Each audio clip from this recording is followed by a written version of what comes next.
நண்பர்கள் அனைவருக்கும் இந்த நாள் இனிய நாளாக அமையட்டும். இன்னைக்கு நம்ம ரிச் டேட் புவர் டேட் அப்படின்ற ஒரு புக்கை பற்றி பார்க்கலாம். இந்த புக்கை ராபர்ட் டி கியோசகி அப்படின்றவர் எழுதியிருக்கிறாருங்க.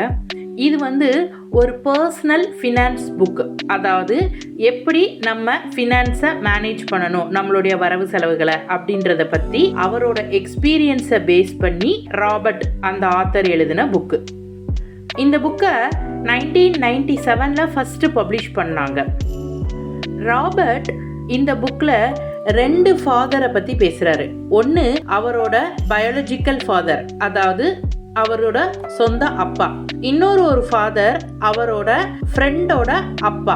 இதில் பார்த்தீங்கன்னா அவரோட ஓன் ஃபாதர் இருக்கிறார் இல்லையா, பயாலஜிக்கல் ஃபாதர், அவர் புவராக இருக்கிறாரு. பட் அவரோட ஃப்ரெண்டோட ஃபாதர் இருக்கிறார் இல்லையா, அவர் ரிச்சாக இருக்கிறாரு. அதனால் இவர் என்ன அனலைஸ் பண்ண ட்ரை பண்ணார்னா, எந்த இடத்துல இவங்க ரிச் புவர் அப்படின்னு மாறுறாங்க, அவங்க வேலை சம்பந்தமாவா, இல்லை இன்வெஸ்ட்மெண்ட் ஸ்ட்ராட்டஜியா, இல்லை அவங்க சம்பாதிக்கிற பைசா பத்தலையா, அந்த மாதிரி அனலைஸ் பண்ணி அதில் அவருக்கு கிடைச்ச சில ஃபினான்ஷியல் லெசன்ஸை பேஸ் பண்ணி அவர் இந்த புக்கை நம்மளுக்காக எழுதியிருக்கிறாரு.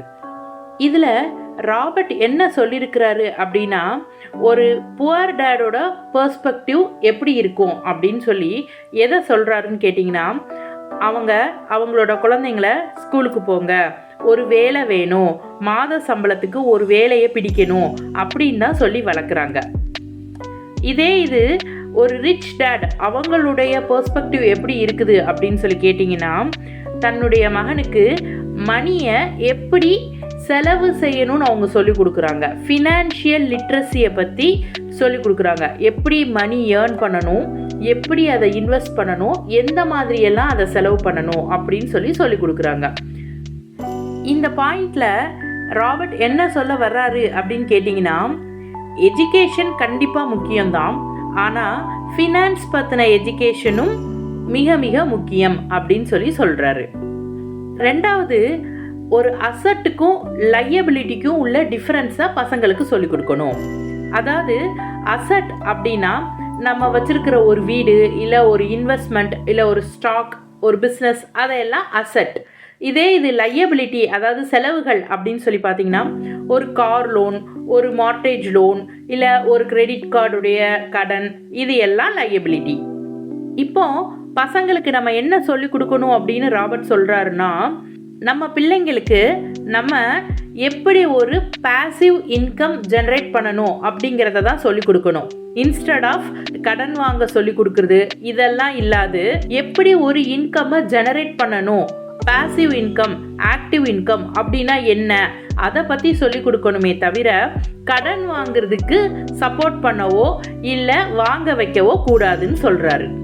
மூணாவது, ஒரு புவர் டேட் எப்படி ஃபீல் பண்ணுவார் அப்படின்னா, ஒரு ஸ்டேபிளான ஜாப் இருக்கணும், எந்தவித ரிஸ்க்கும் எடுக்கக்கூடாது, நம்ம ஒரு கம்ஃபர்ட் ஜோனுக்குள்ளே இருக்கணும் அப்படின்னு சொல்லி பிளான் பண்ணுவாங்க. இது ஒரு ரிச் டேட் ஆப்பர்ச்சுனிட்டிஸை கிரியேட் பண்ணுறது, எப்படி ஒரு சொத்துக்களை வெல்த்தை க்ரோ பண்ணுறது, ரிஸ்கே கால்குலேட் பண்ணி எந்த அளவு ரிஸ்க் எடுக்கலாம், இது எல்லாத்தையுமே சொல்லி கொடுப்பாரு அப்படின்னு சொல்கிறாங்க. இப்போ இதில் நம்ம எல்லாரும் குடுகுடுன்னு போய் நான் ரிஸ்க் எடுக்கிறேன், அதை பண்ணுறேன், இதை பண்ணுறேன் அப்படி பண்ண முடியாதுங்க.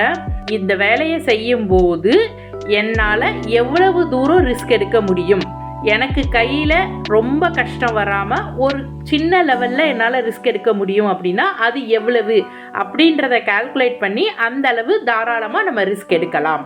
கம்ஃபர்ட் ஜோனுக்குள்ளே இருந்தோன்னா நம்மளால் மணி மேக் பண்ண முடியாது. அதே போல் ராபர்ட் பாசிவ் இன்கமோட பவரை பற்றியும் பேசுகிறாருங்க. அது என்னன்னு கேட்டிங்கன்னா, இப்போ ஒரு ரெண்டல் ப்ராப்பர்ட்டி இருக்குது அப்படின்னா அதுலேருந்து வரக்கூடிய ரெண்ட் பாசிவ் இன்கம். அதாவது நம்ம ஒரு தடவை அதுக்கு உழைப்பு போட்டிருப்போம், அதுக்கப்புறம் அதுக்கு உழைப்பே நம்ம போடுறதில்ல, ஆனால் அதுலேருந்து நம்மளுக்கு இன்கம் ரெகுலராக வந்துட்டுருக்கோம். இப்போ ஒரு ஸ்டாக் வச்சுருக்காங்க அப்படின்னா அதுலேருந்து டிவிடெண்ட் வரும். ஒரு ராயல்ட்டி கையில் வச்சுருக்காங்க அப்படின்னா யாரெல்லாம் அதை யூஸ் பண்ணுறாங்களோ அவங்க அந்த காப்பி ரைட்ஸ், ராயல்ட்டிஸ்லாம் இருக்கு இல்லையா, அதுலேருந்து நம்மளுக்கு இன்கம் வரும். இந்த மாதிரி இன்கம் எல்லாத்தையும் பாசிவ் இன்கம் அப்படின்னு சொல்லுவாங்க. ரெகுலராக எப்போவுமே நம்மளால் ஆக்டிவாக ஒர்க் பண்ணிக்கிட்டே இருக்க முடியாது இல்லையா, ஆக்டிவ் இன்கம் ஜென்ரேட் பண்ணுறதுக்கு. அதனால் பாசிவ் இன்கமும் நம்ம ரெடி பண்ணி வச்சுக்கிடணும் அப்படின்றது தான் இதில் உள்ள ஒரு முக்கியமான விஷயம். இதனால் என்ன கிடைக்கும் அப்படின்னு சொல்லி கேட்டிங்கன்னா, நம்மளால் ஃபினான்ஷியலி ஃப்ரீடமாக இருக்க முடியும், ஒரு செக்யூரிட்டியும் இருக்கும் நம்மளுக்கு. இந்த ரிச் டேட் புவர் டேட் அப்படின்ற புக்கு நிறைய பேருக்கு ரொம்ப இன்ஸ்பைரிங்காக இருந்துச்சுங்க. ஏன்னா அவங்களோட மணி இன்வெஸ்ட்மெண்ட்டு, அவங்களோட கேரியர் சாய்ஸ், இதை எல்லாத்தையும் ப்ராப்பராக செலக்ட் பண்ணுறதுக்கு இந்த புக்கில் உள்ள ஐடியாஸ் வந்து ரொம்பவே ஹெல்ப்ஃபுல்லாக இருந்தது. இதில் சில கான்ட்ரடிக்ஷன்ஸ் இருந்ததுங்க. ராபர்ட் இதில் ரிச் டேட் அப்படின்னு சொல்கிறார் இல்லையா, சில விஷயங்கள் ராபர்ட் சொன்னது வந்து ஒத்து போகலை மக்களுடைய ரெகுலர் வாழ்க்கையில். நம்மளேவும் பாருங்களேன், இதில் சில கருத்துக்களை நம்மளால் ஏற்றுக்க முடியாது. இது ஒரு பக்கம்னா, இன்னொரு பக்கம் வேறு விதமாக சொன்னாங்க. ரொம்ப கஷ்டமான காம்ப்ளெக்ஸான ஃபினான்ஷியல் கான்செப்டை இவ்வளோ சிம்பிளாக சொல்லிட்டு போயிட்டாங்க. இதை வந்து ஆக்ஷனில் எடுத்துகிட்டு வர்றது ரொம்ப கஷ்டம். அதுபோல் ராபர்ட் ரிஸ்க் எடுக்கலாம் அப்படின்னு சொல்லியிருந்தார் இல்லையா, அதை எல்லாராலையும் செய்ய முடியாது. ஏன்னா அதுக்கு ப்ராப்பராக ஒரு எஜுகேஷன் வேணும், ஒரு கைடன்ஸ் வேணும். அது இல்லாமல் ரிஸ்க் எடுத்தால் ஃபெயிலியர் ஆயிடுவோம்.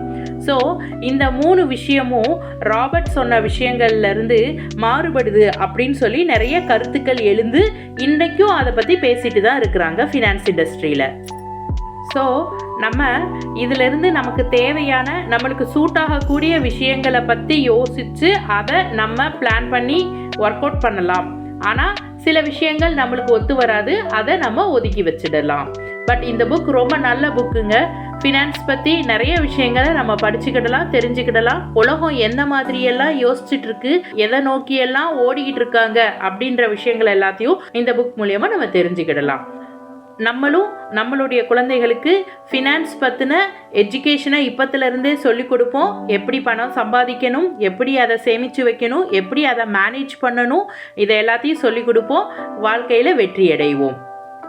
வாழ்த்துக்கள்.